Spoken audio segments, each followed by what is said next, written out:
quantities of the minerals that we need to support the economy of the country. So I'll start with the pledge 1 under the mineral development pledges, where we pledge to increase exploration and quantification of priority minerals and geothermal resources across the country. We look at both the solid minerals and that liquid mineral called geothermal, which doubles in the energy mix as well. So we committed to undertake geological studies and mineral exploration to determine the quantities of the minerals in the country. To this point, in the period under review, we have completed the airborne geophysical surveys and geological mapping of Karamoja region. Originally, we had 80% of the country mapped, 20% was not mapped, but we have now completed the 20% of the airborne surveys using very high technology methods. Originally, we did not deploy some of these methods, so 100% of the gravity that detects very heavy minerals has been completed. Magnetic surveys, where we are looking at those minerals with magnetic properties. Radiometric surveys, looking at radioactive materials. Electronic surveys with conductive minerals such as copper has been acquired over the Karamoja region. And we have also come up with geological maps of 1 to 250, and 1 to 100,000, and 1 to 50,000 scale. We start from 250 is a more broader scale, 100 is detailed, and 50,000 is more detailed scale. But we intend to move even at a lower stage as we look for the minerals in the country. So data analysis has been ongoing, and we plan to launch this Karamoja data in December. The PS would commit to that date later.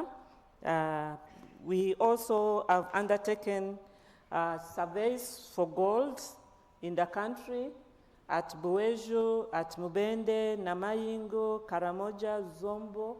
We have done mapping in those areas, and we have identified potential areas. With the mineral survey, you need to start from broad survey, and we keep on narrowing it until we do drillings to come up with the quantity of the mineral which is in country. We have assessed gold and base metal in Buikwe.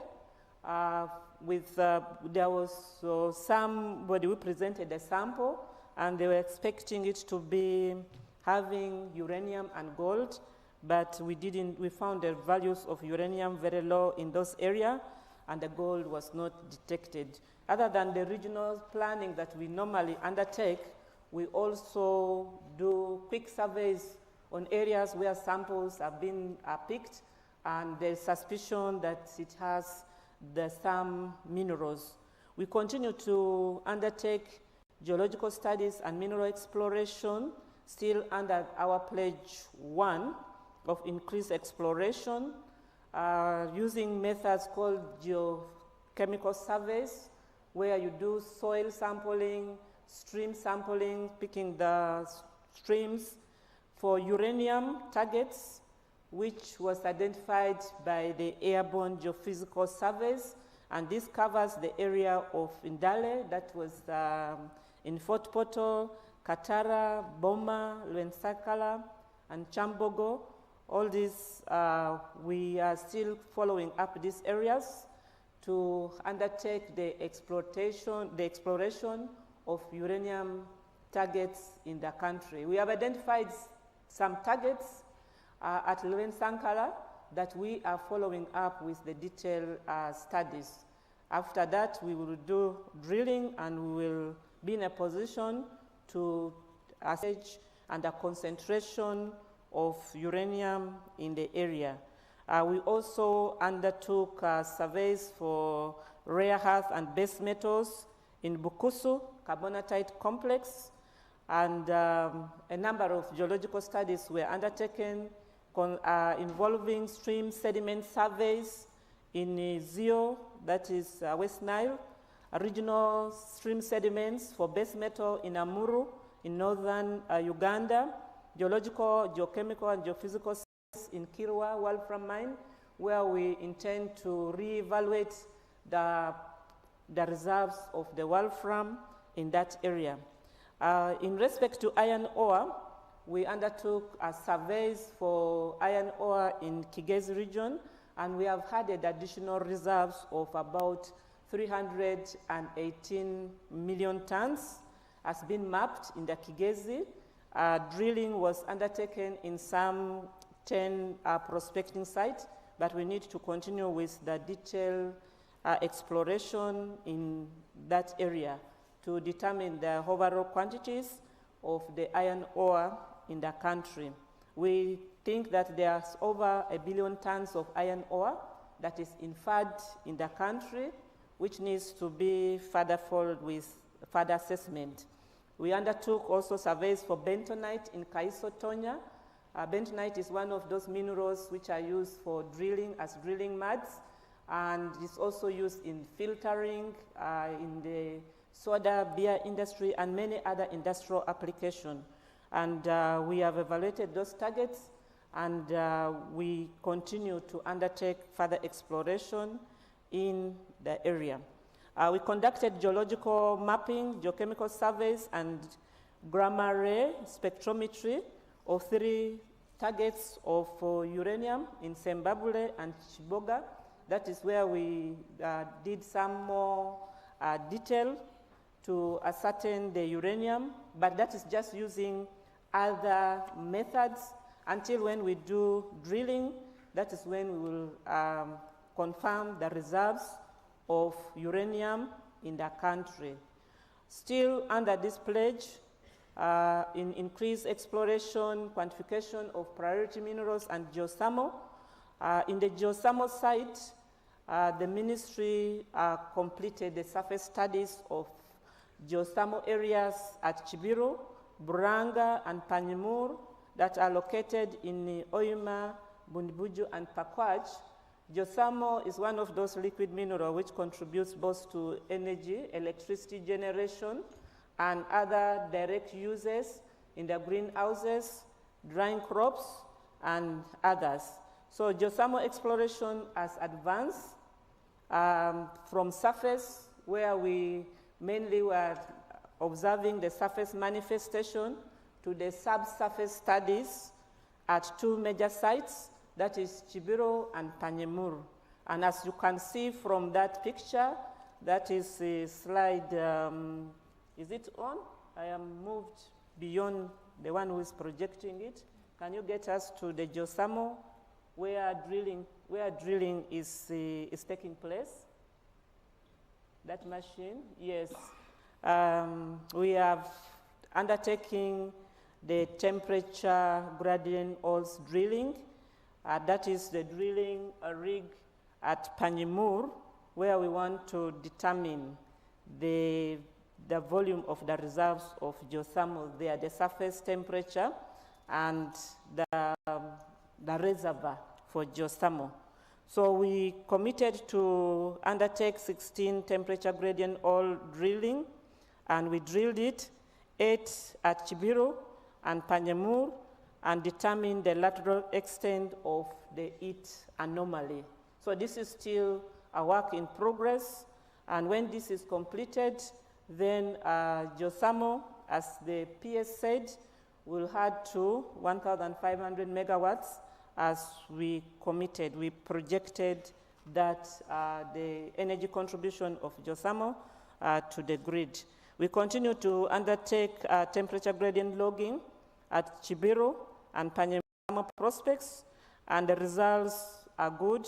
They indicate high temperature gradient of about 70 to 340 degrees Celsius per kilometers at Chibiro, and 50 to 140 degrees Celsius per kilometer at Panyemur. This confirms the existence of the heat in the subsurface, which can really be used for electricity generation. So further studies has to be undertaken.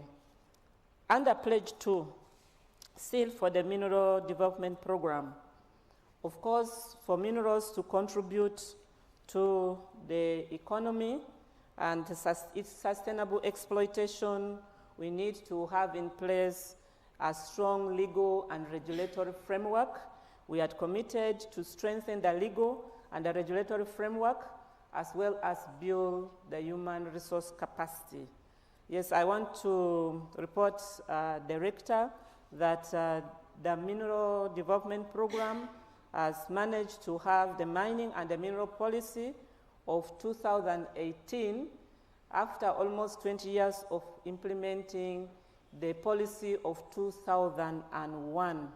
The goal is to develop the mining industry through increased investment, value addition, national participation, and revenue generation to contribute significantly to social and economic transformation and poverty eradication. Yes, this really speaks to the heart of Ugandans, that we need to ensure that the mineral industry develops to increase the investment, and value addition is the key words that we focus to undertake.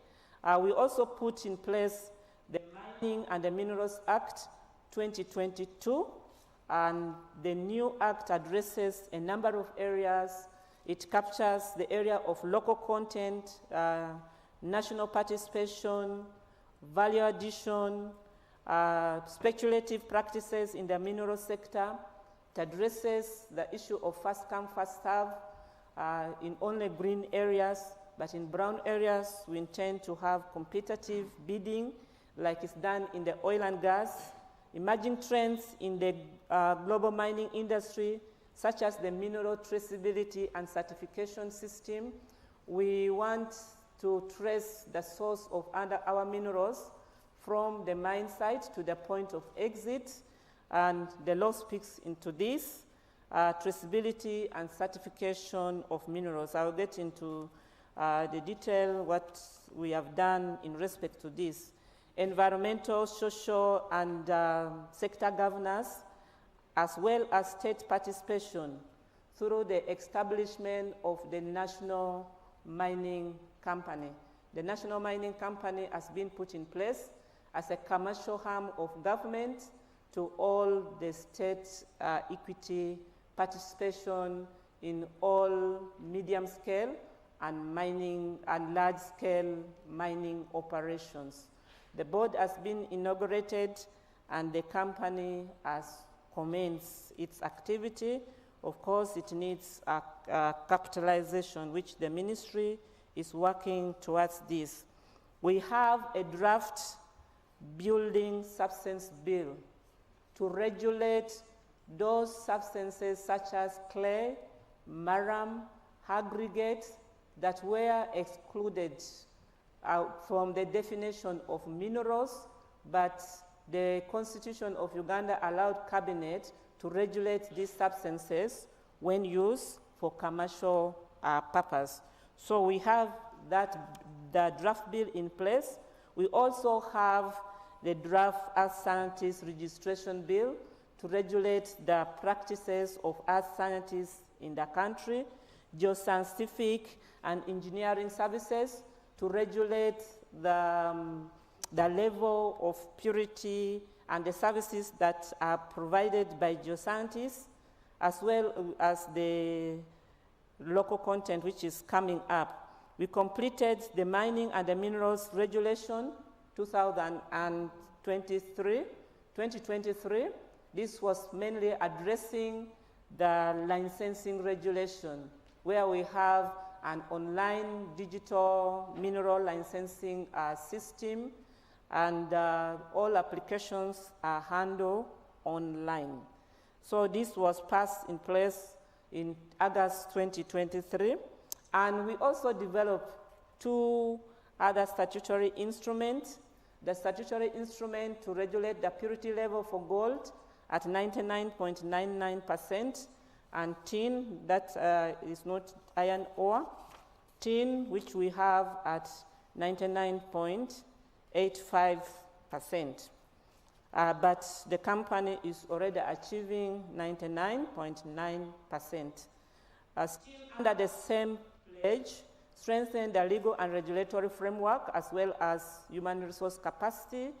Government has established a biometric registration system for artisanal and small-scale miners, and this was launched in 2021, but the implementation intensified in the year under review, where we have registered over 5,000 miners countrywide, and we continue to undertake this registration of miners to enable us to know the populations of artisanal miners in the country and specify areas for their operations. We're working on the regulations for artisanal miners to ensure that their contribution is realized, that we know the number and what they contribute to the country, and also eradicate illegal mining operations in the country. So we already progressed with the regulation that should be completed in this quarter, and we demarcate those specific areas in the various districts like Busia, Boejo, Ntongamo, Namayingu, and other parts of the country. We have also committed to the traceability of minerals, as I had indicated before, that the government, Uganda, committed to the International Conference on Great Lakes Region, that is the implementation on Pact on Security, Stability, and Development in the Great Lake region, to ensure that the minerals are traced and prevention of illegal exploitation and illicit trade in designated minerals. These designated minerals are what we call the 3 T's and G, meaning tin, tungsten, and tantalite, and gold, which was noted that these minerals are prone to supporting conflict.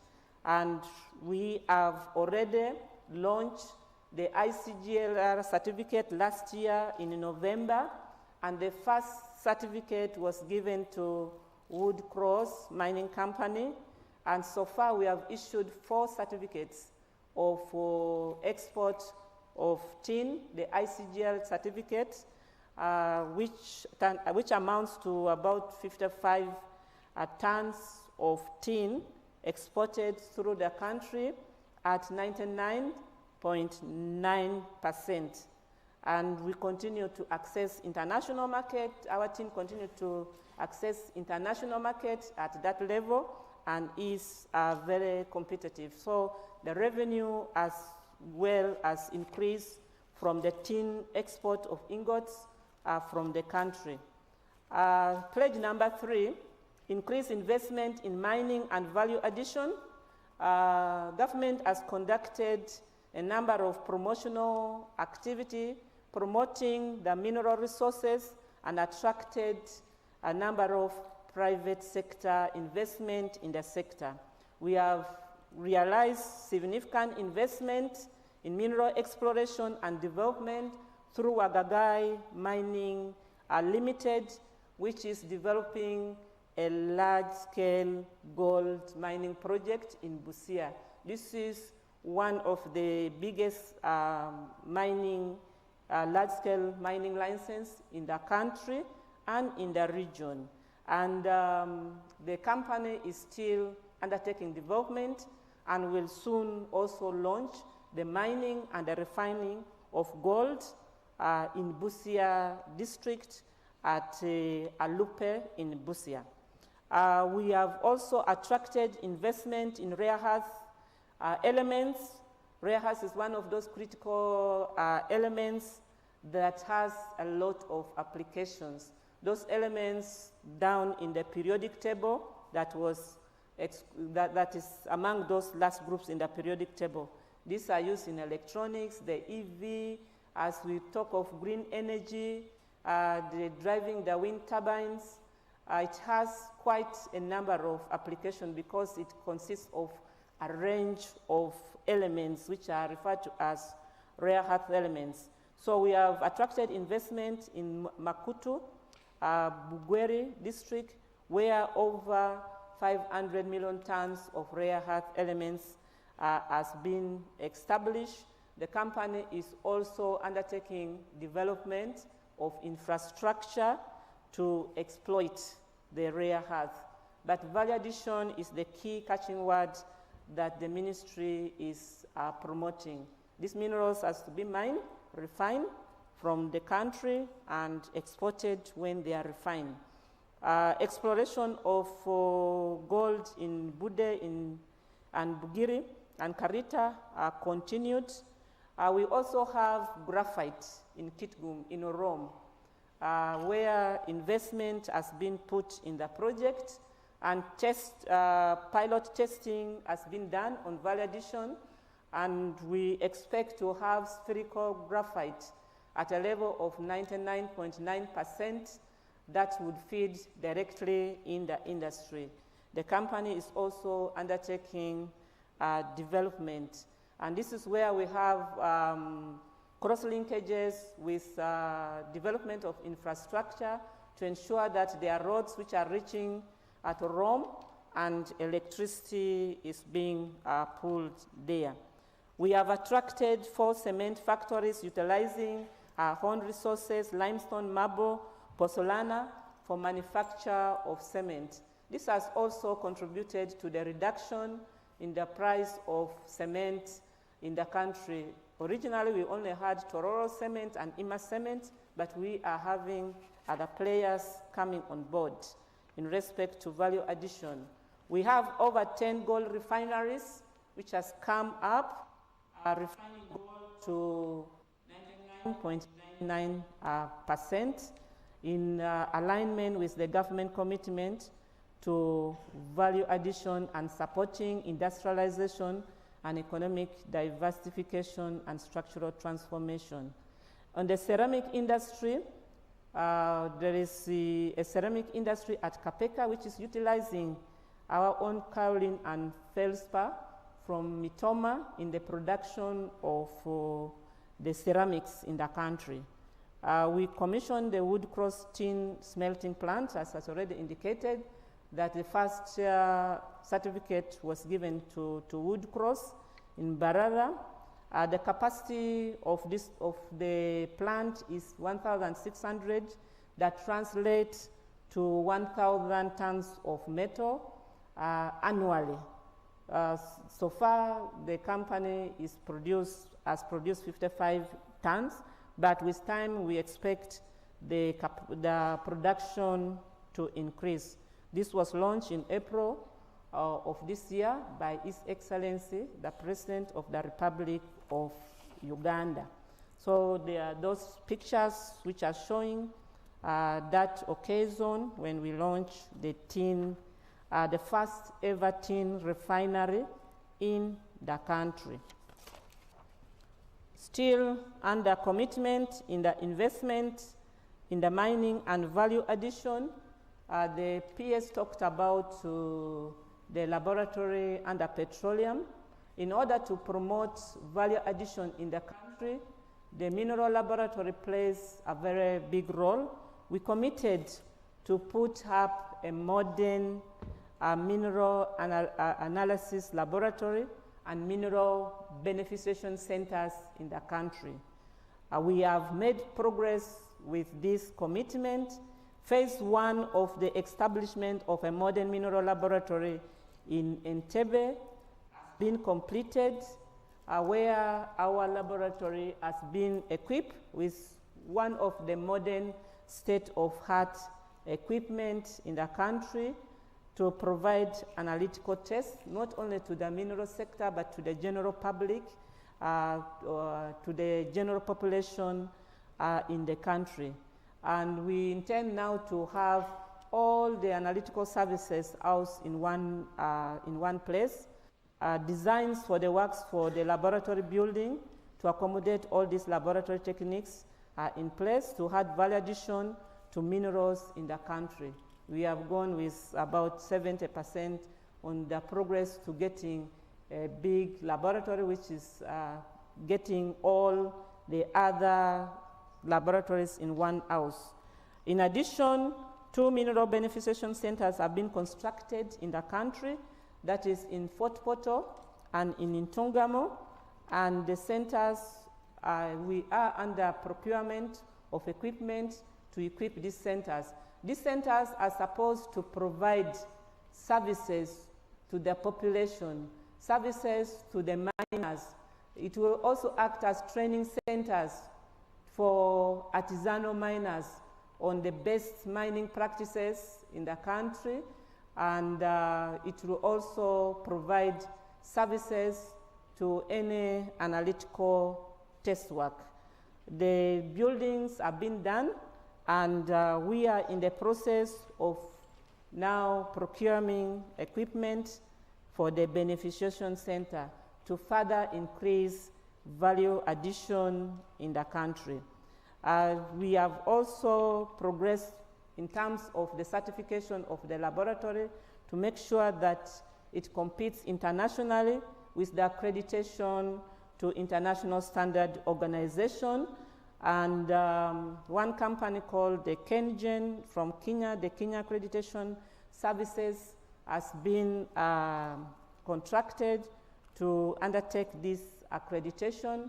Preliminary assessment has been undertaken, and we are soon completing these accreditation services to ensure that our lab competes internationally, such that the samples which are analyzed in country compares with those samples which are analyzed from any other lab, either in South Africa, Sweden, or wherever lab. So that is where we are with the mineral lab in Entebbe. And when we proceed with the new buildings and the accreditations is completed, then we would have delivered to Ugandans what we have pledged. Still increasing investment in mining and value addition, the development of Kilembe mines, page 69. Government committed to redevelop Kilembe mines, and we are put in place, there's an inter-ministerial team to fast track the procurement of an investor for Kilembe mines. This process has progressed. Government is negotiating with the best evaluated bidder to conclude this process of getting an investor for Kilembe mines. The investor is expected to produce copper cathodes of 999 that can feed directly in the industry, and cobalt of 99.85. That is where we are with Kilembe mines. This picture is just showing the proposed laboratory structure, as you can see it on the screen, if the one who is projecting can be there.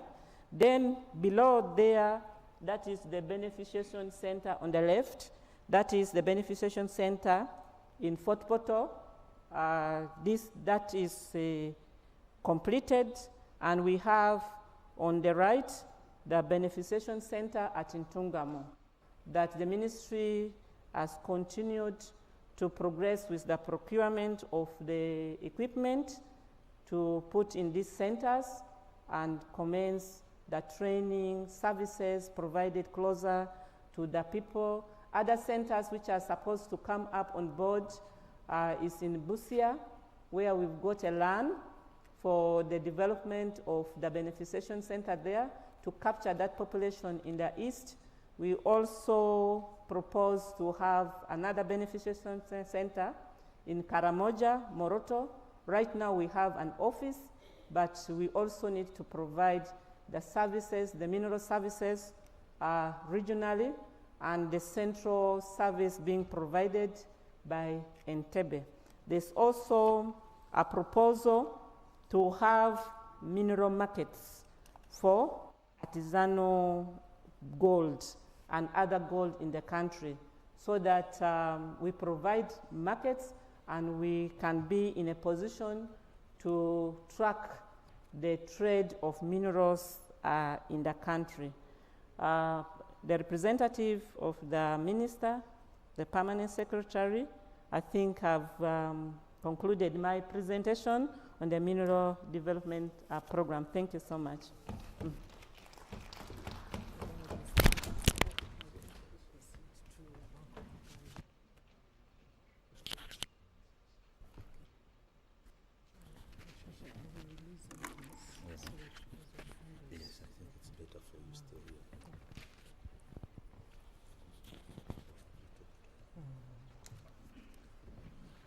Okay, thank you very much, Madam Agnes Alaba, and I will request that we release her to go and handle another urgent matter at the Bank of Uganda. So that was on the mineral development, and as we prepare to wrap up the presentation, it's largely to highlight the challenges that the sector continues to encounter, but these we work on together with the other members in the program, but also under the guidance of our ministerial team. Land acquisition, that one, we continue to see how best we tackle issues of land acquisition, project affected persons who contest the valuation rates, but also actively working out a mechanism with Ministry of Finance to ensure that when we are ready to compensate, the funds are available, because that has also been a constraint. So that we will continue addressing. We did encounter increased vandalism, especially during 2022-23 on the transmission lines, but also on the distribution network. Now, working with the Security Council, the National Security Council, and other organs, we did form a joint technical committee that has worked hard to address issues of vandalism. On the transmission network, we've seen a decline in vandalism incidents.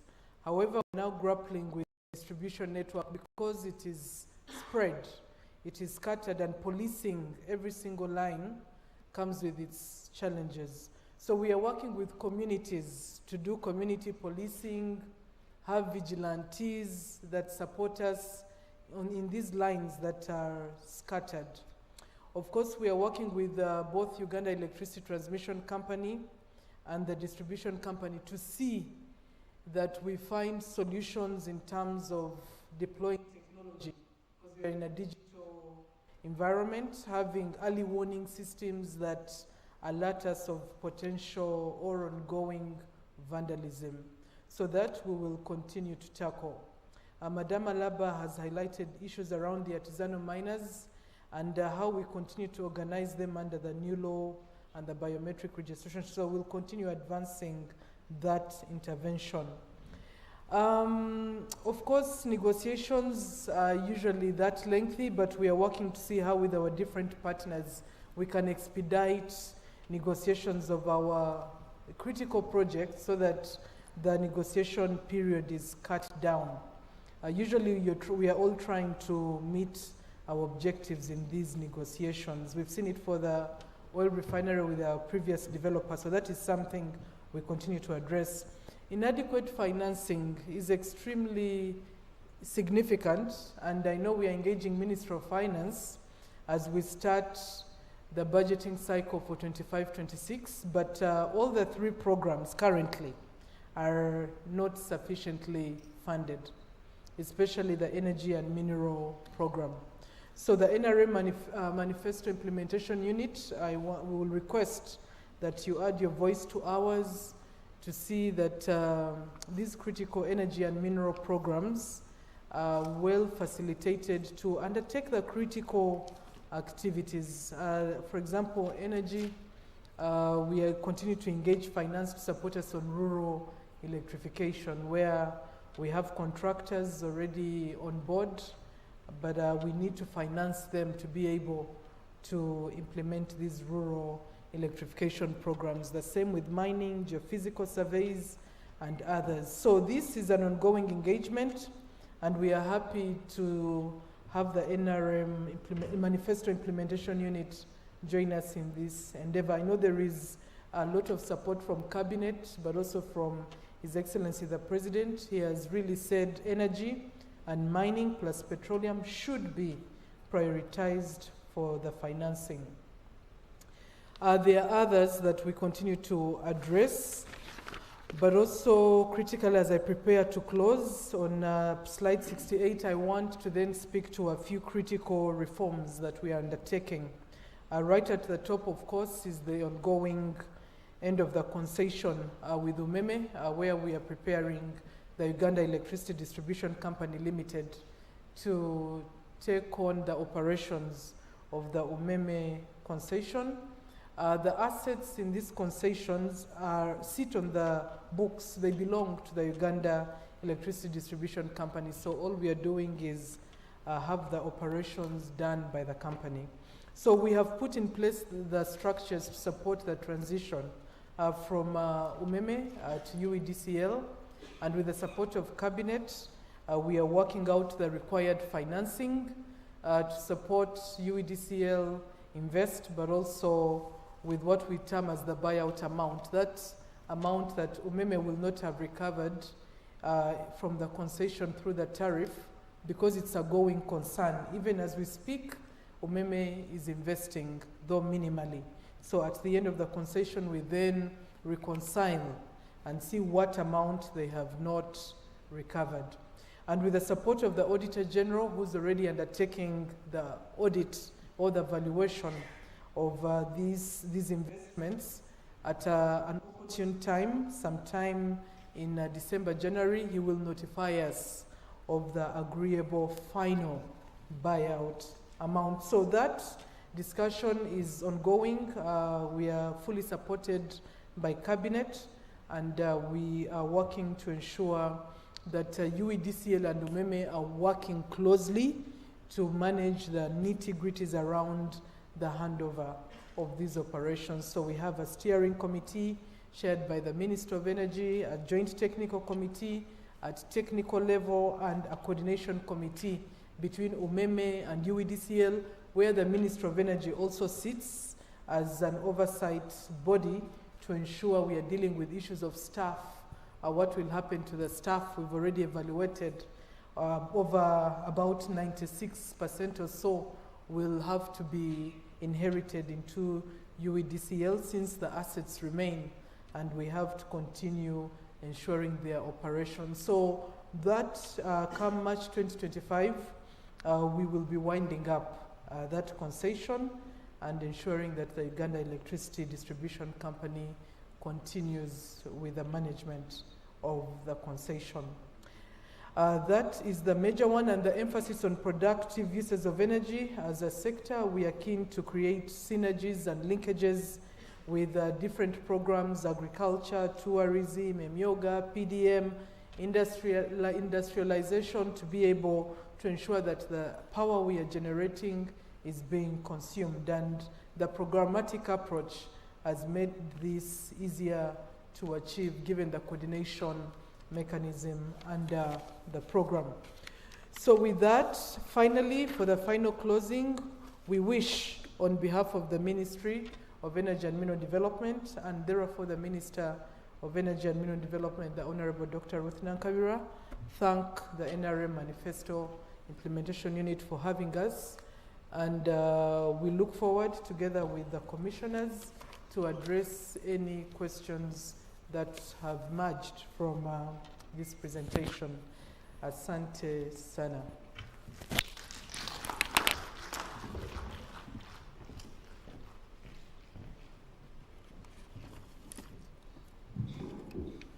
I think the representative of the minister deserves a very big applause than that.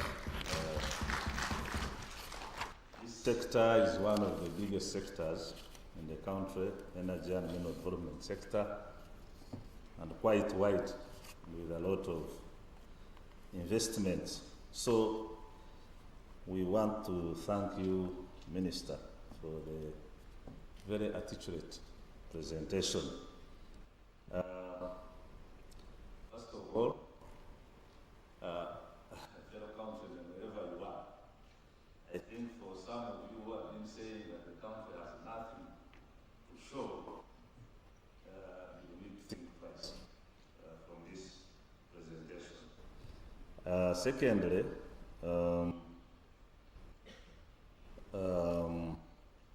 especially you, our brothers and partners in this dissemination campaign, many of you have hosted many of our colleagues or in the politics who have been saying there is nothing that is done.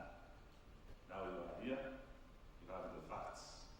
Let them be disputed so that we can have healthy debate and for the citizens to know what is going on. I'll continue referring to you as Honorable Minister. I would say electricity is a huge enabler and has a big role to play in our socio-economic transformation journey. It's a very big ingredient in turning around the economy at all levels. You know, we have other areas we are talking about in terms of value addition. We are talking about agro-processing. We are talking about better standards of living. And I think electricity has a role to play.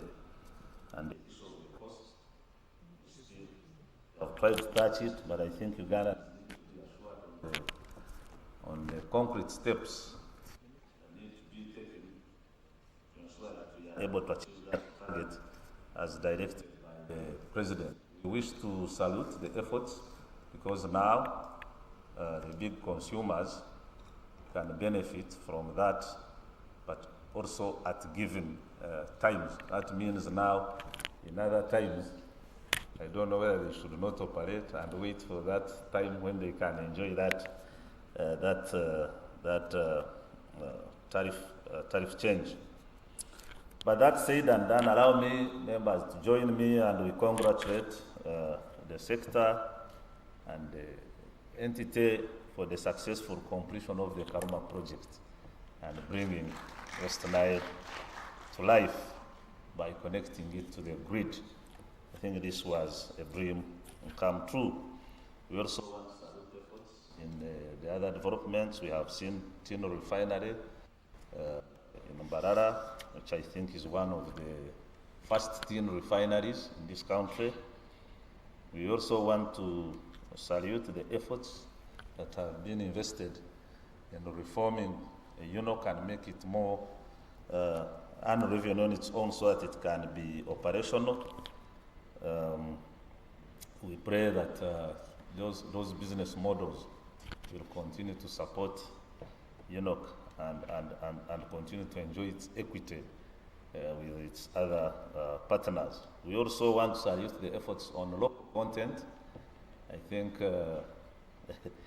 what you also didn't disclose here, I don't know how many women are in charge of many of these projects, even of engineering nature in those areas. I've had the opportunity to visit what's going on in the Albertine region, and it's very, very impressive to find most of our women are in charge of these technical projects there. It's quite impressive. But also, I think it would have also been better to tell us the percentage of participation of Ugandans in all these projects so that citizens can appreciate what you are saying here.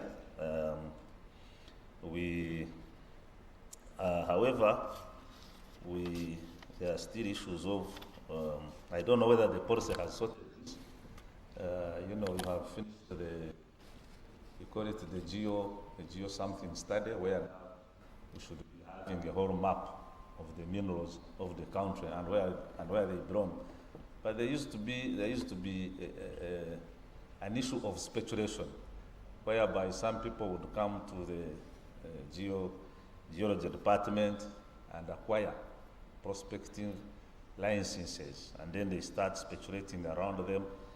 And until I don't know whether this has been addressed, but I think it limits the capacity of who would be genuine investors and who would want to move and do serious business in this area. So we hope this was worked on. The other issue is good enough. You have brought the commissioner in charge of rural electrification. We have so many poles in this country and wires which have no electricity. They are just there, but there is no power going through them. And whenever we are in our monitoring programs, people keep telling us there is a pole there, there is a wire there, but there is no power. So I don't know.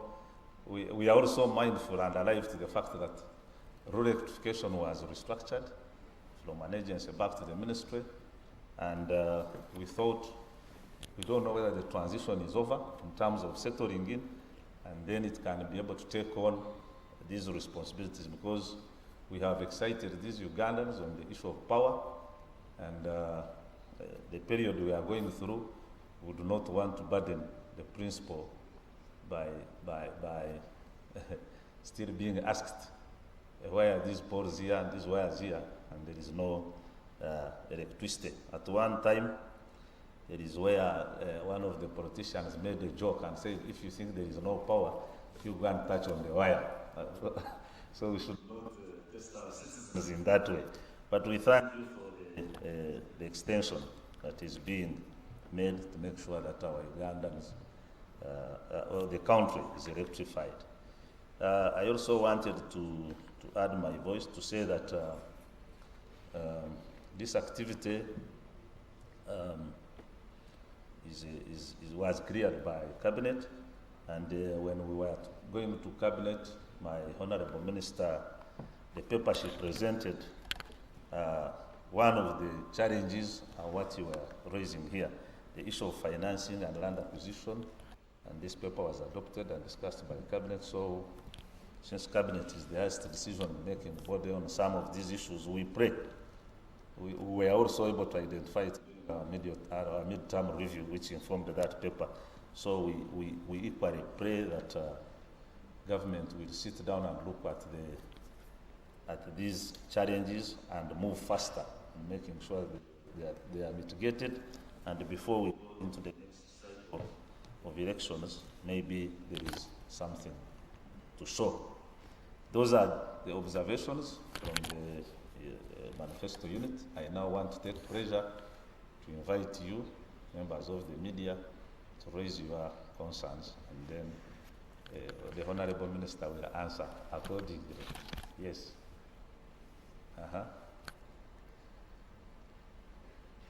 Tell us your name, the media house, and then the point. And please restrict your questions to manifesto issues. Thank you. Thank you. My name is Senator. I work with the Daily Monitor. Honorable Minister, government committed to managing the about the upstream oil and gas sector. Government committed that in 2025 the market will see enough as oil. I was previously part of the media show when we visited the oil documents in Hoyman School last week, and we visited Sino, Lenga, and finally the Parallel School Park, where we visited the pump station one which is going to be receiving the oil from the Lenga and Sino. And we found there when the pump station is just on the level now, and the developers told us that they will need 17 months to have that pump station completed. We also visited where the pipeline route, where we saw the steam rolling and weighing of the house. They said they will lay later, and I would like to ask if we are going to have oil next year, if the infrastructure is not yet in place. What explains the need of this infrastructure, and shall we be happy? Secondly, still about the pipeline, the Honorable Minister was quoted by Daily Market, South African newspaper, in October, where she said that with the value of the ECOP, the equity had increased more than the rate. It was supposed to be funded 40% by the partners, that is, EPDC, Total and Sino, and 60% increase more than it, and we have to understand that this affects human as well, and if so, how much more are we supposed to put in? And lastly, we want to update on the case which is before the East African Court of Justice, trying to stop the completion of the East African Court of Justice. Thank you so much. Okay, thank you. Next. Yes, sir. Thank you very much. My name is Simon Muyanga, retired, work with SNM UCP.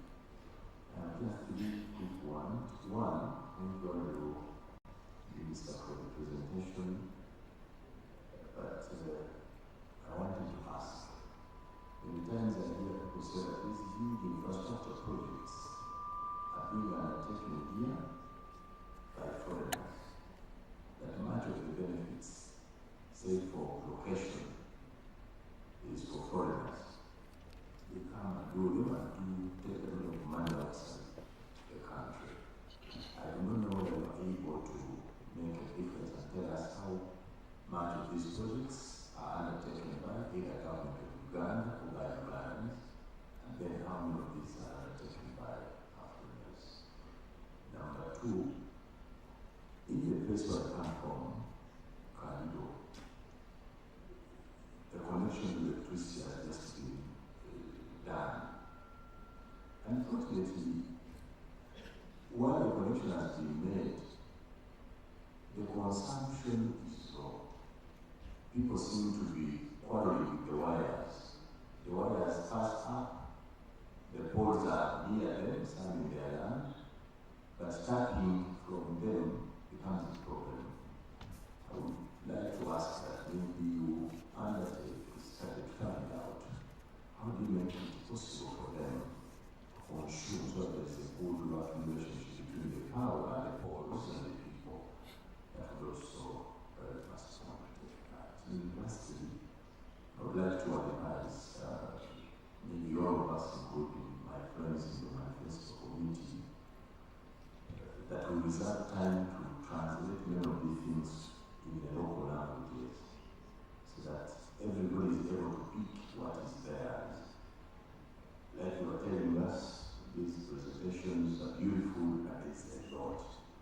Some of our people may not be able to consume this information. But if you have the time to say, for Usoga, watch this in your area. For Bunyoro, you see this, it is in your area. It could even end into regional press conferences, for example, that we have done a national press conference for us to understand. And then the ministers divide themselves into regional presentations. That tomorrow, another press conference so that will be only for what government has undertaken in that particular region called Usoga, and we communicated in Usoga. This way, the questions of people standing on government projects and then asking, what have they done for us? Somebody is standing on a very good road, fresh and concrete, and saying, government is quality. We will stop because we have a population that you can't think, are they not seeing? They are not seeing. Even when they see, they need to be told. Thank you. Okay, thank you very much. Next.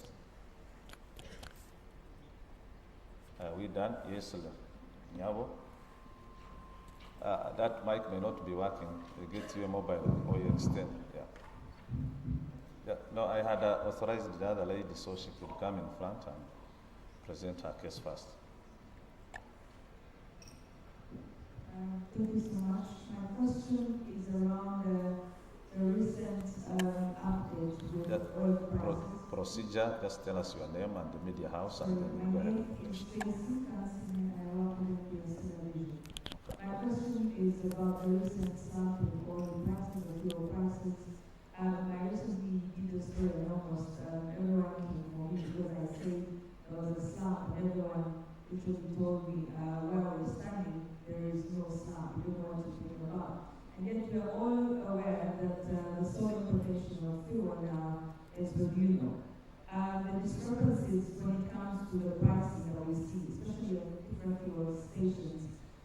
We recently tried to get, thoughts from, the Petroleum Authority in Uganda, and it still was unclear who regulates, even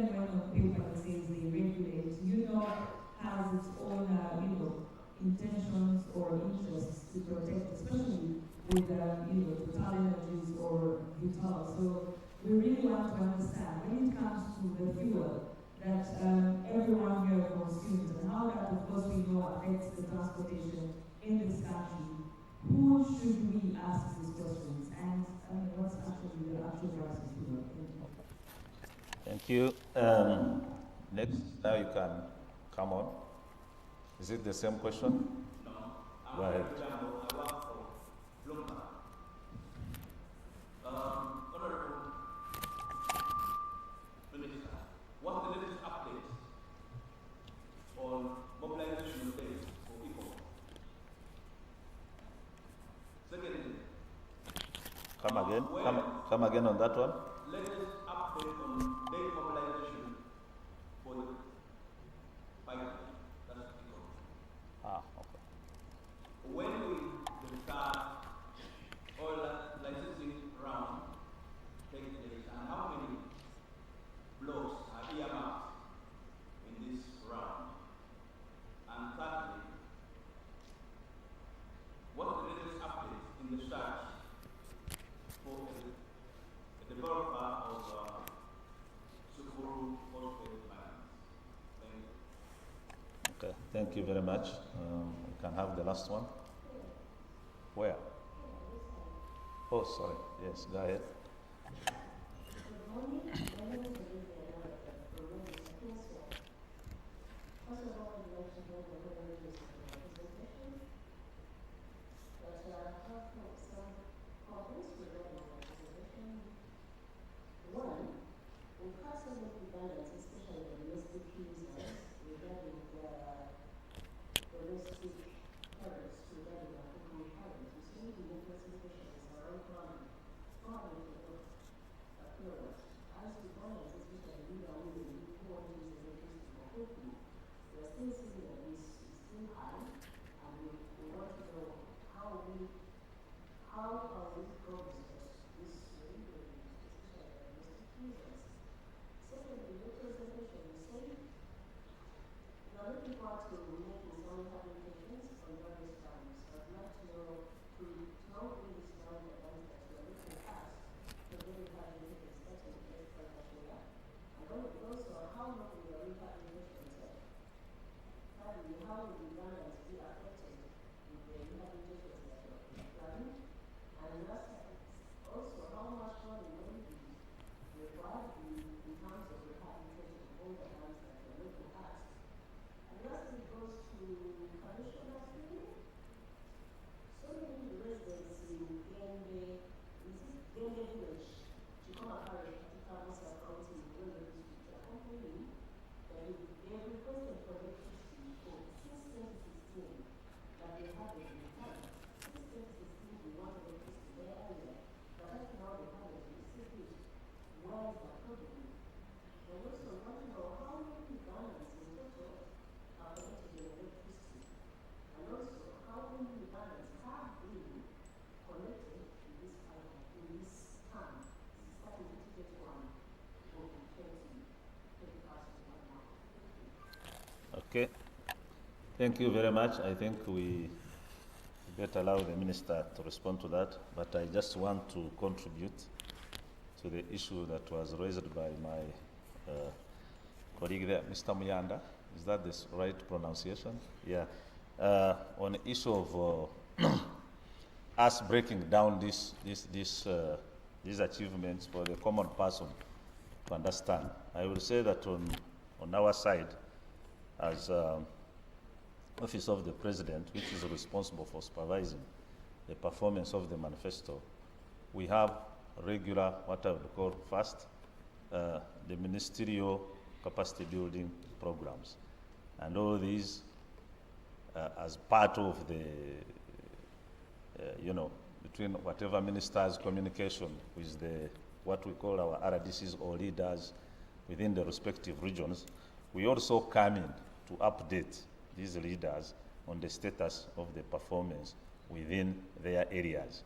And I will also say that we have had many engagements with these leaders at regional level within the Chankwanzi, the Leadership Institute, and largely It is to make them appreciate how far we have gone, whereby we invite people from the center to communicate. We tend to tailor the presentations of performance. For example, if we are in Chankwanzi meeting Busoga sub-region, I would invite, that is actually technical level, we don't even invite ministers. I would invite Ms. Vachebe to come and tell us the electricity performance within Busoga sub-region. The same applies to PS in water, the same applies to PS in lands, like that. We still have a challenge whereby, as government, we have not been communicating to the great extent, even match the way of what we have been able to achieve. And we expect that through these leaders, we are able to create champions of communication, because these leaders that are invited here are what we would call the core leadership of a local government. We have the district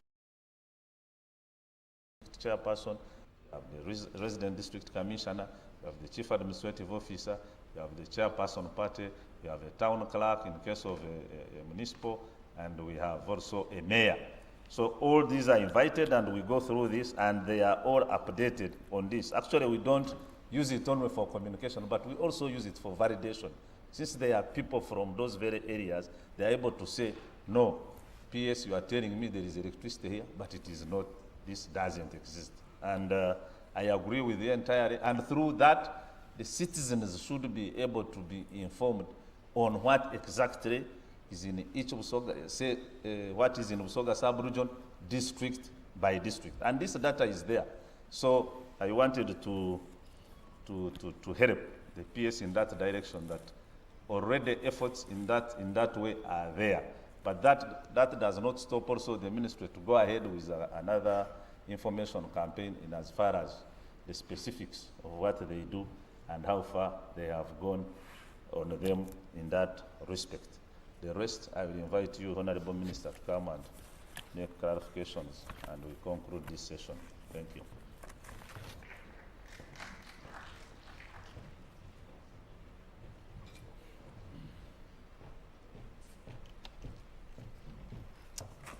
Okay, we want to thank you for those pertinent questions that you've raised, quite relevant. I'll start with the NRM Manifesto Implementation Unit observations. We do note your commentary and the appreciation for the milestones the ministry has made. And coming down to the issues, we note your concern around the aerial geophysical surveys we've completed, and Dr. Isaiah will give us an update on that, so we are able to then populate the entire country's map in this regard. And then we will embark on the magnetic surveys. Dr. Isaiah is here, he will explain.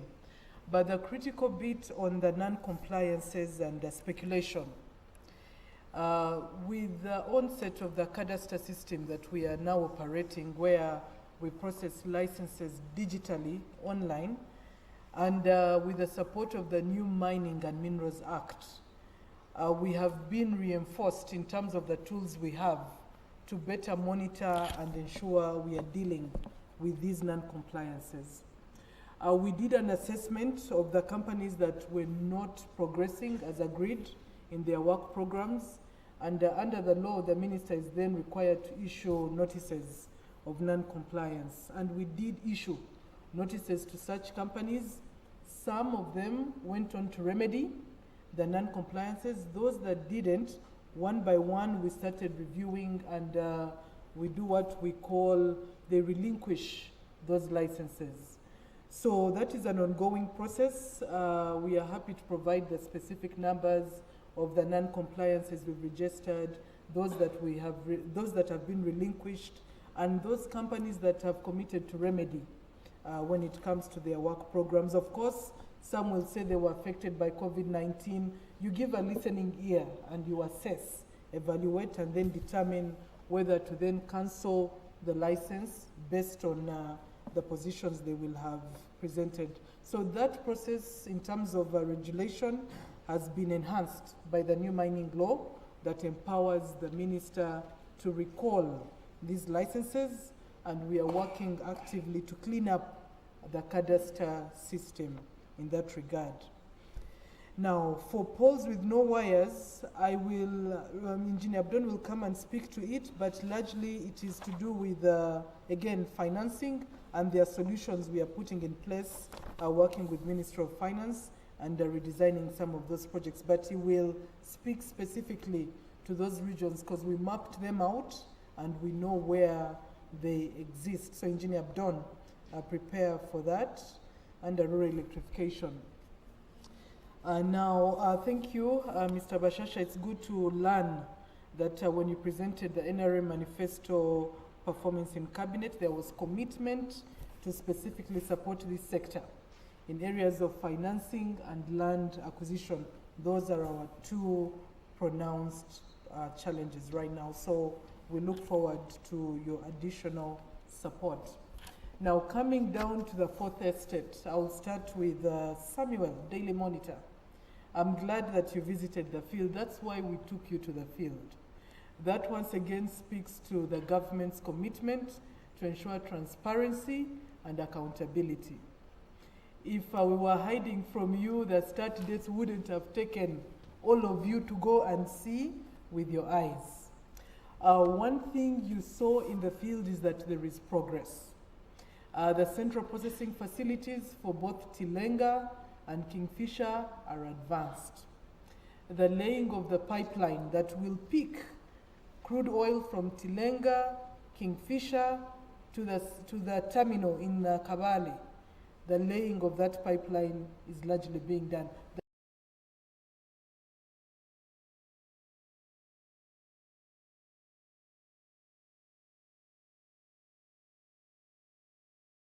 The feeder pipeline, you remember that one. You saw that work ongoing. Now, that should give you confidence that this project is progressing. Now, like any pregnancy, when the doctor tells you you will give birth at 9 months, the women, we know that it can be a plus or minus, depending on many occurrences. It could be that you go early in labor, thank God.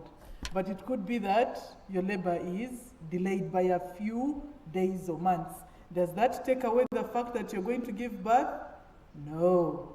So now these are capital intensive projects. We are investing to a tune of 20 billion across all the oil and gas projects. Some of this funding is debt financing. We mobilize from the market.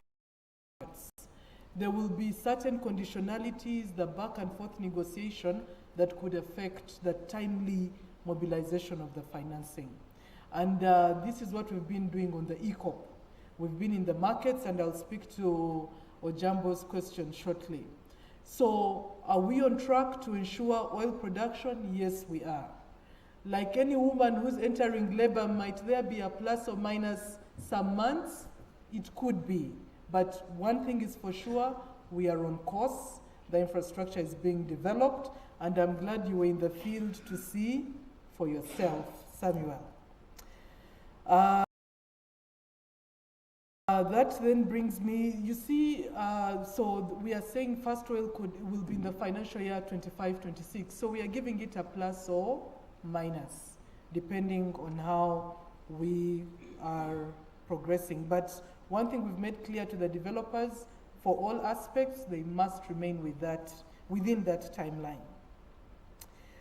You then asked about equity, the increased equity in the ECOP. Again, like I said, this is a combined $20 billion project, but specifically for the ECOP, between 4 to 5 billion. That is not little money that you go to mobilize, where we initially had a debt to equity contribution.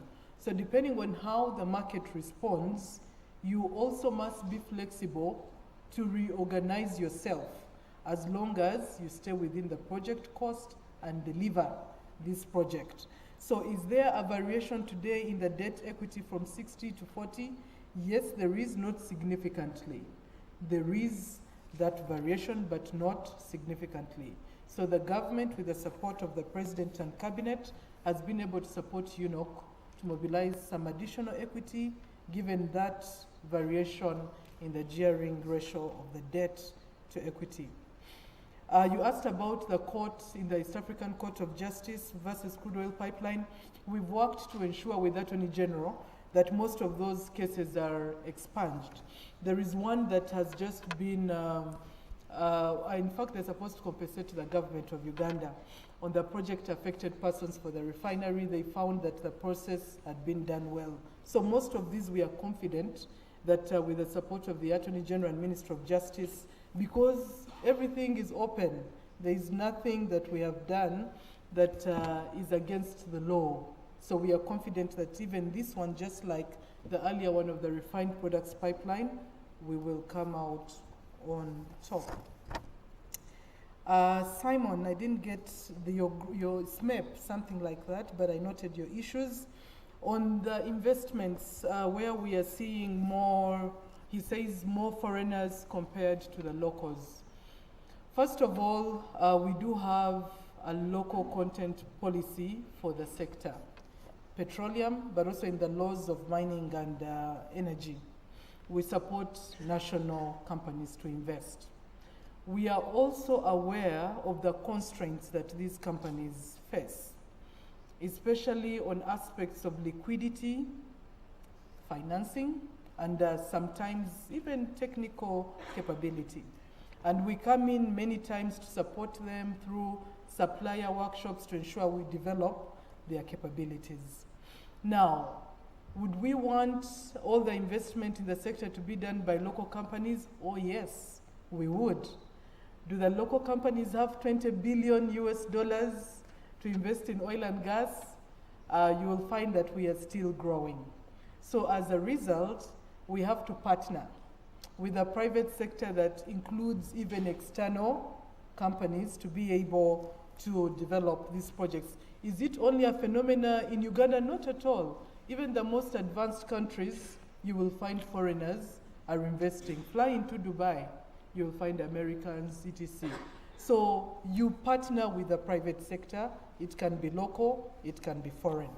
But coming down to your question on the level of investment, for oil and gas today, for the investment we've done so far, ranging between $7 to $8 billion so far, about 24% of that has gone to local companies in terms of their earnings.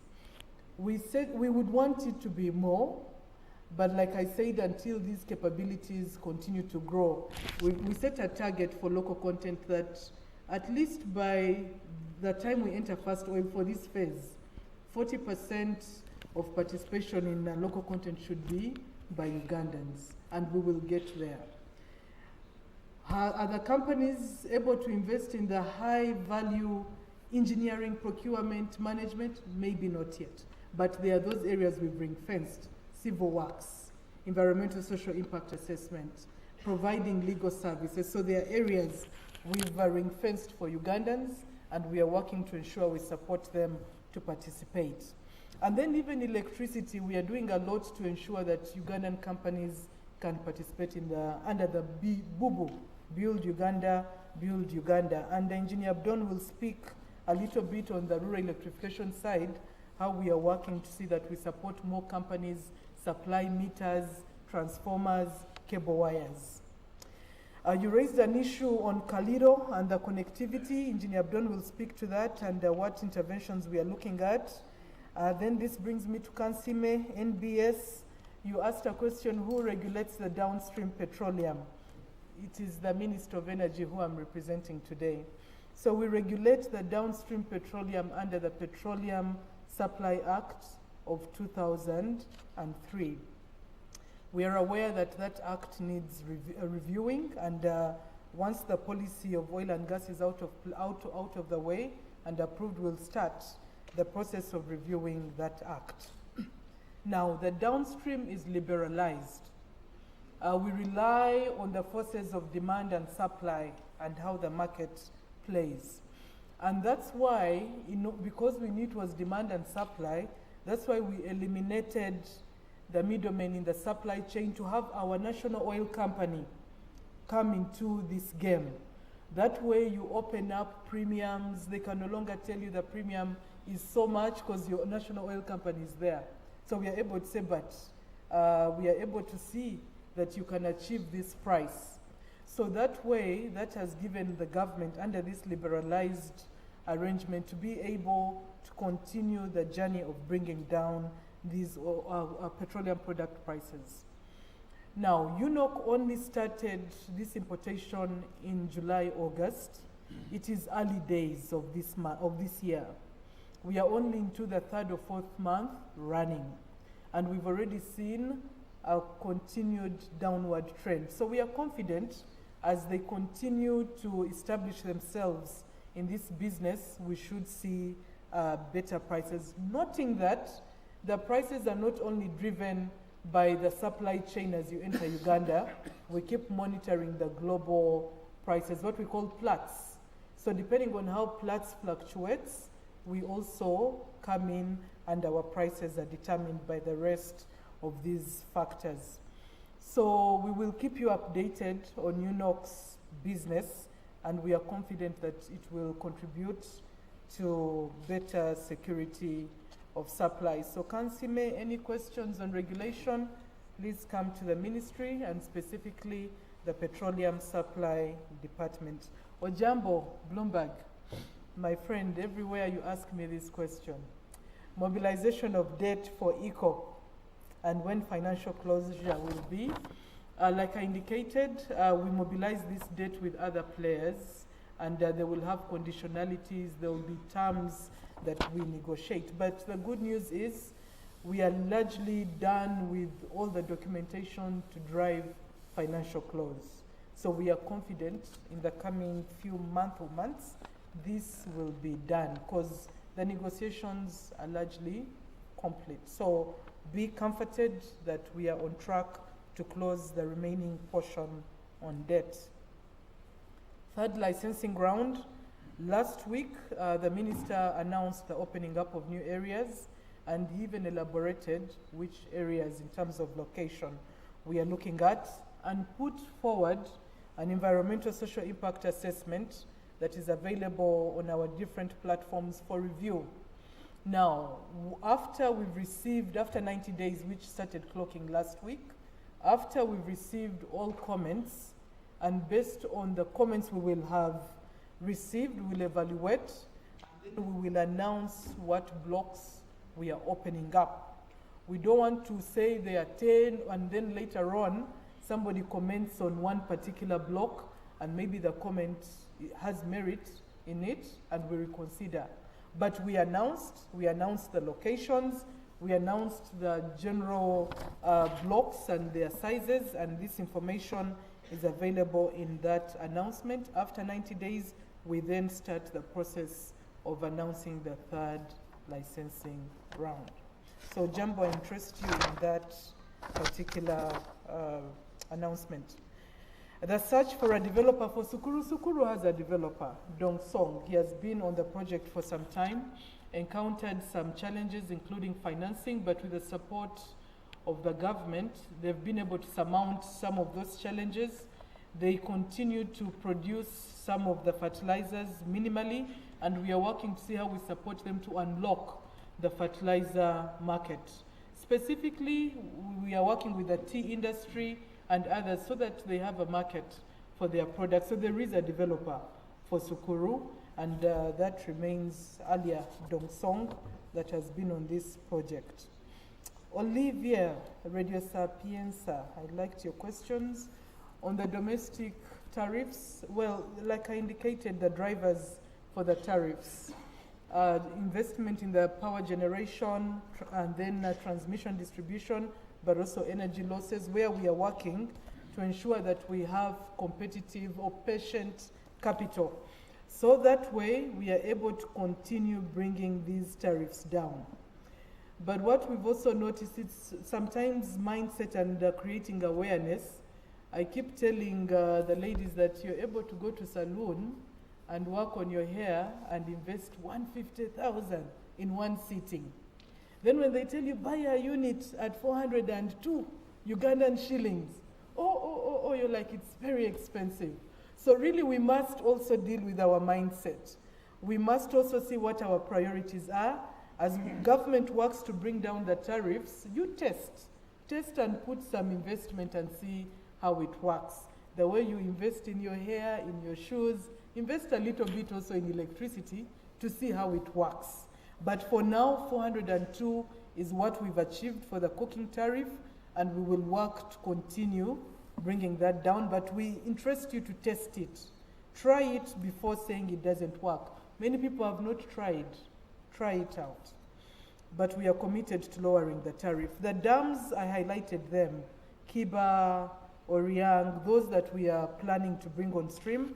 And then for rehabilitation, I was clear that our focus for total rehabilitation is Kira, Naluvale, where we are working with the EU and the EU team, KFW and others.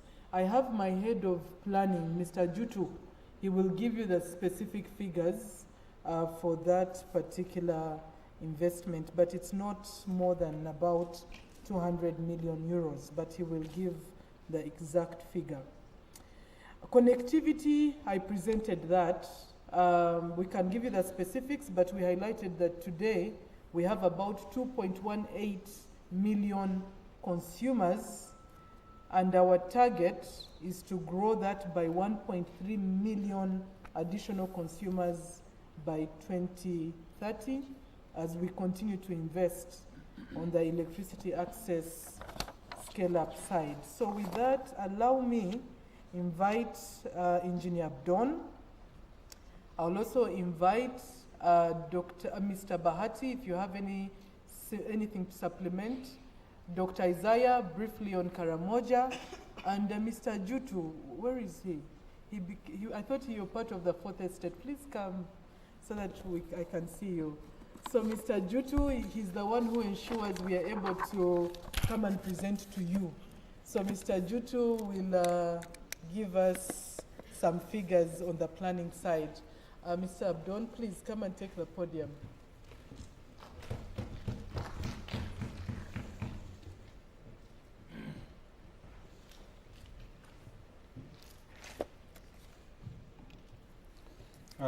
Thank you, the representative of the minister.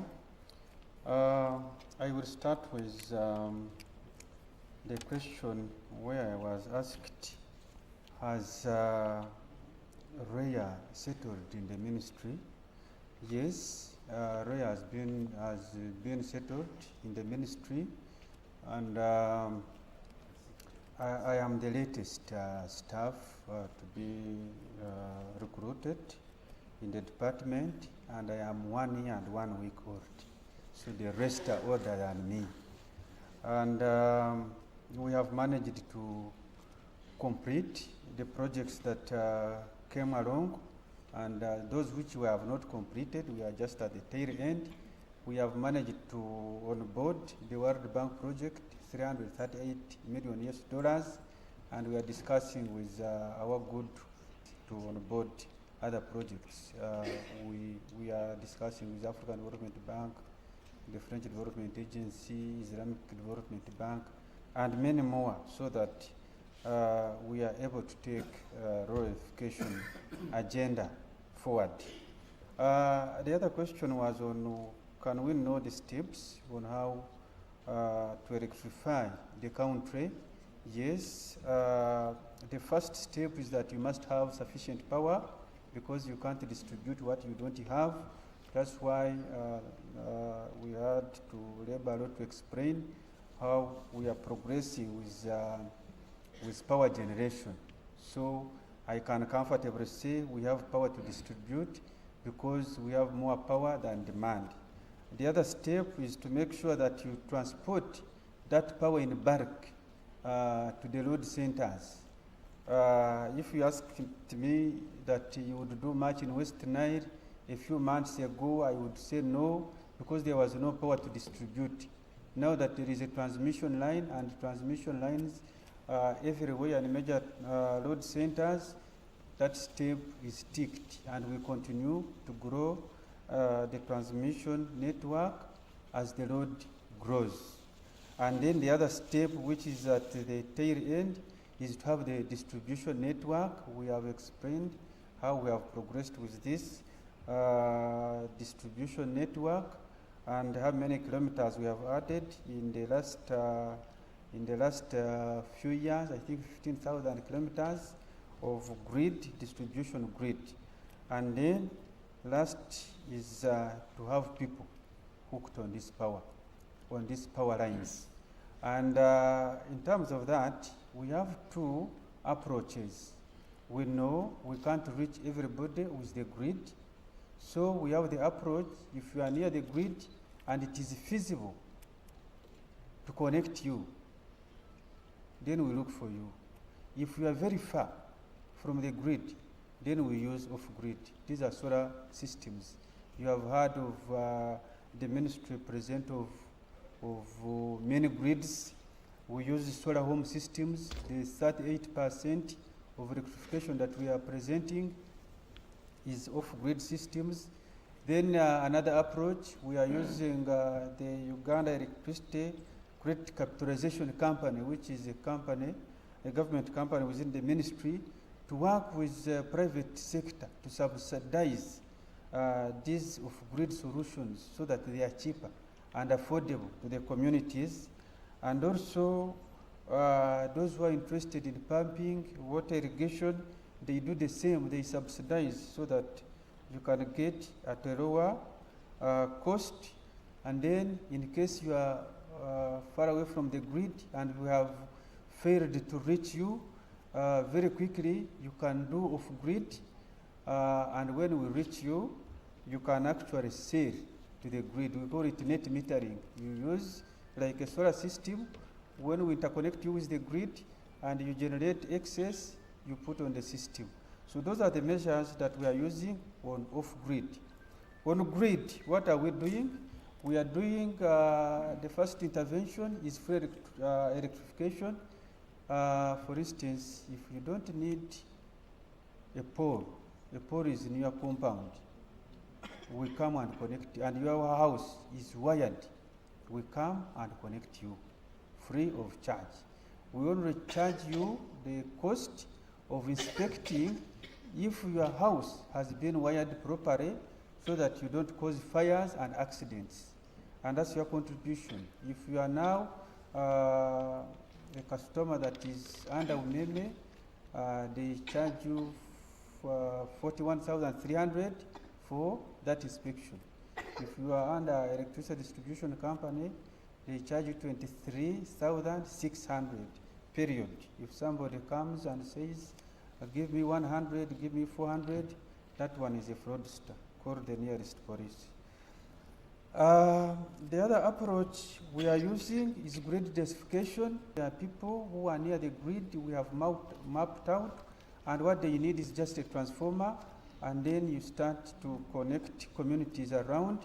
So that's another approach. We inject transformers within the network and give communities that when we are constructing the network, we skipped at that time. There could be a trading center which develops and communities which come after we have extended the grid. The other mechanism is to extend electricity where it is feasible. It is not very far from the grid, because you understand that extending electricity infrastructure is very expensive. I think 1 kilometer of medium voltage is 100 million. So if I'm to do 10 kilometers, is 1 billion. And when they give me a budget of 50 billion, you know what it does. So we connect those, we extend power to those people where extending the grid is actually feasible. Feasible means you are near the grid. If you are far from the grid, then you have the capacity to consume a reasonable amount so that we can pay back the infrastructure we have put in. In that way, we are looking for industries. We are looking for small-scale industries, mining centers and value addition, industrial park, and among others. And in our approach also, we have to electrify our institutions, public institutions, because we are the We are the landlord, so we can't leave them to anybody. Any project that we develop, we put a percentage to connect our institutions. For instance, the scale-up project, we have about 700 institutions, schools, and health centers that we are connecting. We have 50 water pumping stations, and we use both on-grid and off-grid mechanism, because you will find that some of these institutions, they are far away from the grid. There was specific questions on poles which have and wires which have electricity, which have no electricity. Yes, we need to understand if we are to extend a power line, what do we do? First of all, we come and survey and see where to put these poles. The next step, we come and put poles, then, because they are available here in the country. The next step, now we wait for materials which we can't get within the country. We come and put wires. And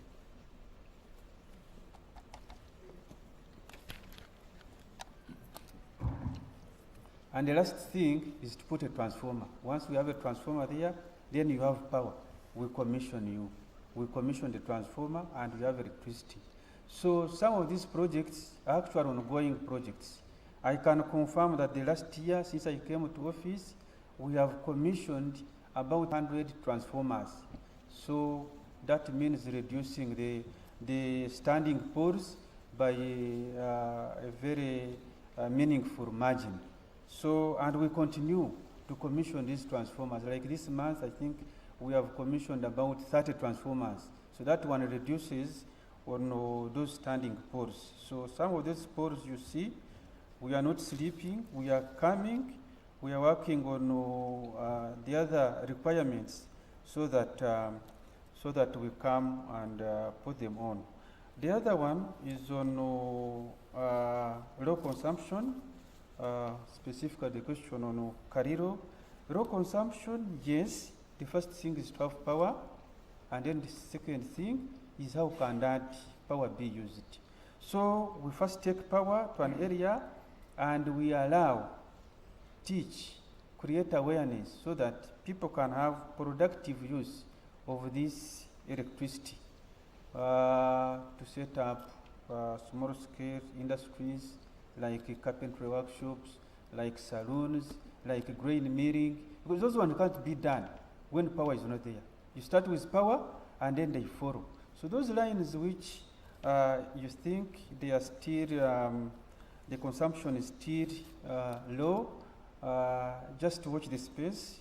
I think you'll be happy very soon, because those communities are learned of PDM and other government initiatives that will definitely require use of electricity. I wanted to also respond to the issue of Katikamo, that they have applied for electricity 2016. Yes, I will follow up. Please, I will give you my contact so that I understand what is the issue. But what I can tell you is that the demand to extend electricity is too high. It's too high. One of the biggest jobs that I do in my office is to receive people who want electricity. But matching this demand with the capital, even with the budget we have, is the issue. But we continue to engage with finance to show them our requirement, to show them our plans, so that we can quickly extend electricity, and we make sure by 2030 at least somebody is on grid or you are off grid. Last, I want to comment on Bubu. I think it is energy sector is one of those sectors that have embraced Bubu. For instance, I don't remember when we last bought electricity poles outside Uganda. It could be over 10 years. All electricity poles you see on our network, they are treated from here, grown here, treated here. All concrete poles you see on the network, they are manufactured from here. That's one angle of Bubu in the distribution, electricity distribution sector. The same thing applies to transformers.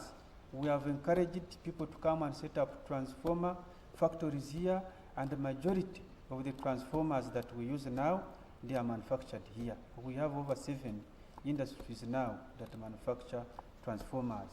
Now we are on cables. I think we have about 5 industries that manufacture wires that take electricity. And we have, I think, a reservation in our laws that requires, if we are not restricted by development partners, we buy materials from here. If the money is from the consolidated fund, that one is a must, that all transformers and wires are bought from Uganda. And the other one, we have built capacities of the contractors in the distribution space. If you see most of those contractors, they are local contractors here. And this is something we have done for over some time, and we need to support them so that when they do work, we pay them in time and they don't run bankrupt. So adequate budgeting for the sector to protect our manufacturers, to protect our contractors is very essential. With that, I thank you very much.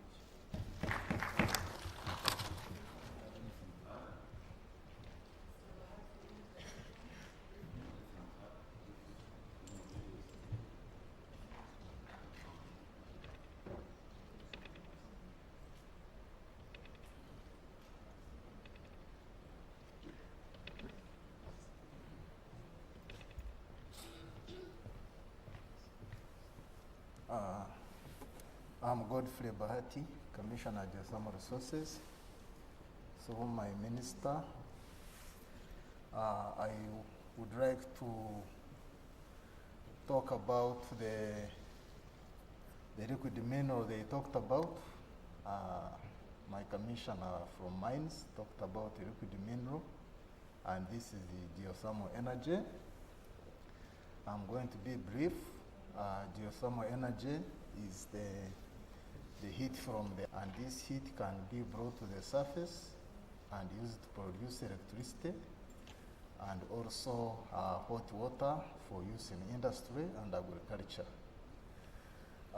This heat, the geothermal system has 4 components. One is the source of heat, and this is from magmatic systems or fault controlled systems in the Rift Valleys, like in Western Uganda. And this heat has to be transported to the surface through water, which comes from the surface, percolates to the subsurface or underground, and comes through fractures. Fractures, these are faults. These faults are also still in the Rift Valley, and this water ascends to the surface after getting heated in a region of less than 10 kilometers to be economic. We bring it to the surface through a borehole, and once at the surface, we can use it to turn turbines. Turbines drive generators. Generators generate electricity, and we have electricity. Like we use water in hydropower, here we are using steam from the hot water. So that is geothermal energy for electricity production. Then the hot water can be used. It can be used in aquaculture. It can be used in horticulture, in greenhouses to raise the temperatures at night and grow very fast. And drying of fish, drying of coffee, whatever, all this is geothermal energy. It is not a new energy. It has been used for thousands of years to produce salt at Chibiro and Katwe, if you have been there. That is the source of salt. It's from geothermal water. It has been used in a hospital in Rukunjiri, Chisizi Hospital. It is being used in a hotel at Eregu in northern Uganda, close to the Sudan border. And hot springs, these are spas where people go for treatment of skin diseases and rheumatics. But what we are trying to do is to modernize the way this hot water is used by drilling boreholes, and then we control the hot water, how it is moving. We can even generate royalties by selling that hot water to the users. So that is a brief explanation of geothermal energy. Thank you.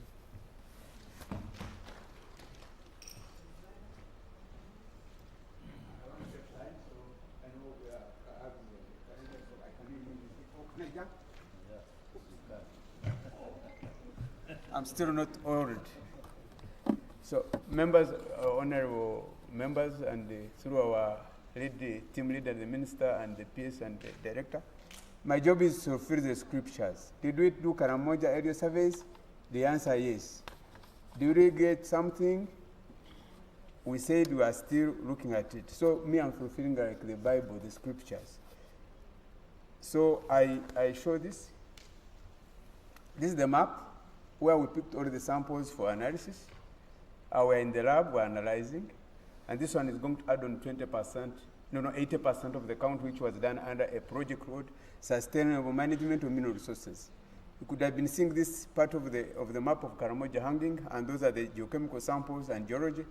They are under the lab they talked about, we're analyzing them, and we have already received results, so we're writing reports.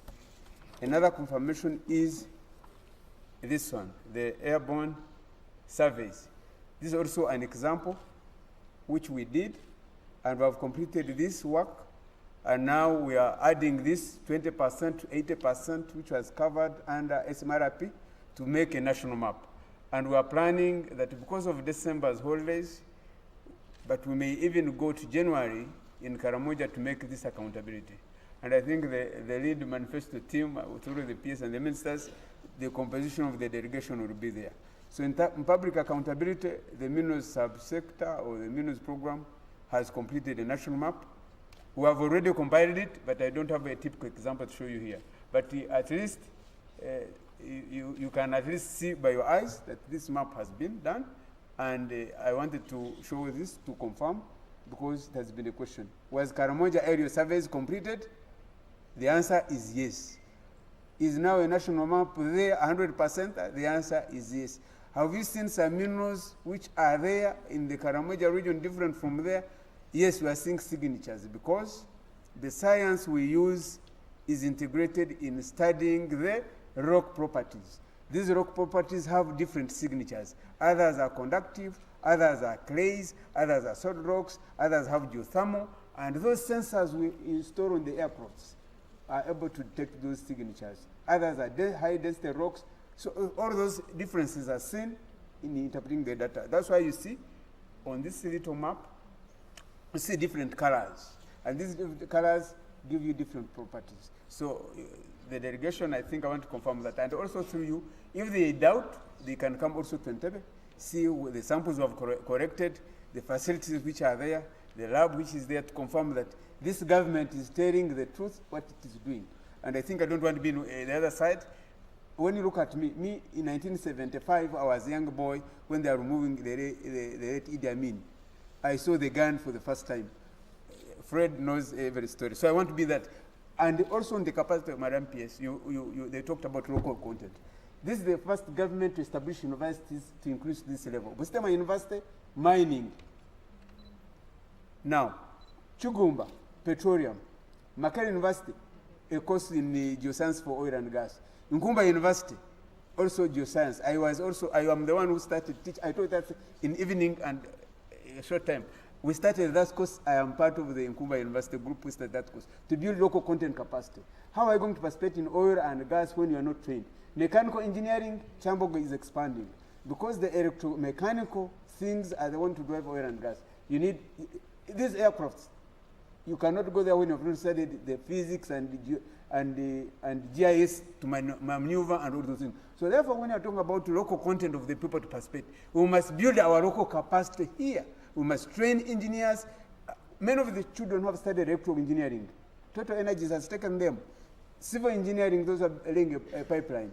So when you study civil engineering, electrical engineering, mechanical engineering, Me, I'm part of the few people who are trained in geophysics, but I didn't train here. So these are some of the challenges that we must confront and bring together to build the future. Madam, Honorable Minister, our delegation, and the chair of the great party, I salute you. I finish my clarification. Thank you so much.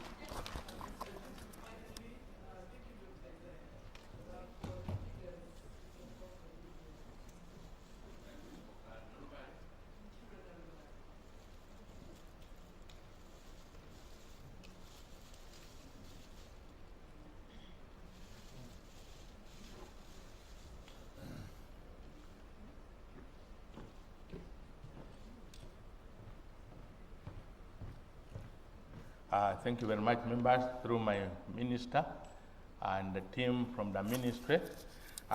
Just briefly here, we're looking at the cost of rehabilitation of Narubale. For next financial year, we're looking at about 70 billion. Then the following year, but it's going to take us about between 2-3 years, we shall be on board. Thank you so much. The total cost will take us about 300. I don't have the exact figure, but it's about 320 something. In Uganda, that's Uganda shillings. Yeah, it's not going. It's Uganda shillings. Yeah. The rehabilitation, one, we're going to look at the turbines. We're going to improve on them, and then we're going to look at the equipment which is in place. Shall be upgrading, because the whole thing is to improve on the efficiency of the equipment, and then increase the lifespan of the plant.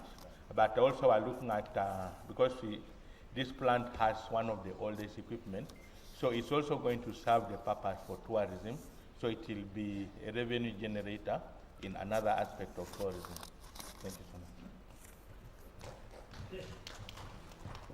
This is a very big approach to the sector. Big. So, Honorable Minister and your team, allow me now to thank you for your presence and presentation. Allow me at this time to recognize our team members from the NRM Secretariat who have joined us midway. You are most welcome. Allow me also to recognize, I saw somebody from OWC, team from OWC, thanks for joining us. So now we are coming to the end of this session, and this is the way forward. One, Honorable Minister, I want to thank you. You will have a photo opportunity as a confirmation that we are done with you. Two, at 2:30, we should be resuming, because we will have a presentation from another minister. I think this is now Minister of Public Service. And in the same spirit, we are here of partnership. We want also to be registered in the afternoon, so that you are able to get these facts as they are presented. And lastly, I will invite you to a cup of tea, which should also take you through lunch. I thank you. Thank you, Honorable Minister. Oh, we have the anthem. We have the anthems in the reverse order. Thank you.